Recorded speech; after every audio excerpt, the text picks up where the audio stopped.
جب ایک لڑکی بچپن سے ہی بغیر ویلیوز کے بڑی ہو رہی ہے نا، تو پھر یہ ہوگا کہ اس کے اوپر ارد گرد کی چیزیں انفلوئنس کریں گی. اب اگر اب بے شک وہ حجاب لے لے، بے شک وہ پردہ کر لے، بے شک وہ جو بھی کر لے، لیکن اگر اس کی بیس اسٹرانگ نہیں ہے تو ضرور اس کے اوپر ارد گرد کی چیزیں افیکٹ کریں گی. اگر آپ ہسٹری دیکھ لو، صحابہ کرام رضی اللہ عنہم اجمعین، رسول صلی اللہ علیہ وسلم اور جتنے بھی ہمارے انبیاء گزرے ہیں، کس کے اوپر مشکلات نہیں آئی؟ سب پہ آئی ہیں، سب نے چیلنجز فیس کیے ہیں. تو جب بھی کوئی اسلام کی طرف آتا ہے، ہمارا نا یہ ایک ڈیلیما بلٹ ہوا تھا، اب نہیں ہے، تھا کہ آپ اسلام کی طرف آؤ گے تو ایوری تھنگ ول بی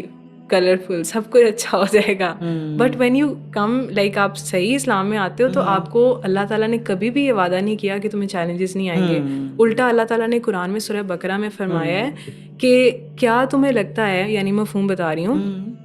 کہ کیا تمہیں لگتا ہے کہ تمہیں جنت میں ایسے ہی داخل کر دیا جائے گا کہ ابھی تو تمہارے اوپر وہ مشکلات ہی نہیں آئی جو ہلا ہی نہیں گئے، تو ہلا دیے گئے. ہاں، تو یہ ایک چیز ہے کہ میں کہتی ہوں وہ لڑکیوں کے، چاہے وہ لڑکے ہیں چاہے وہ لڑکیاں ہیں، ان کے ساتھ مشکلات اس لیے آتی ہیں کیونکہ وہ ہونی ہیں، مشکلات آنی ہیں. تو جب میں اللہ تعالیٰ کو کہہ رہی ہوں اللہ تعالیٰ میں آپ سے پیار کرتی ہوں، تو اللہ تعالیٰ تو آزمائے گا نا، چاہے وہ دوستی کے تھرو ہے، چاہے وہ ماں باپ کے تھرو ہے، چاہے وہ ان ساری چیزوں کے تھرو ہے. تو جو ہرڈلز ہیں وہ مینلی ہرڈلز لڑکیوں کو آ رہی ہوتی ہیں کہ کیونکہ سوسائٹی نے ان کی جو سائیکی ہے وہ یہ بنا دی ہوتی ہے کہ تم پیاری ہو، تم خوبصورت ہو.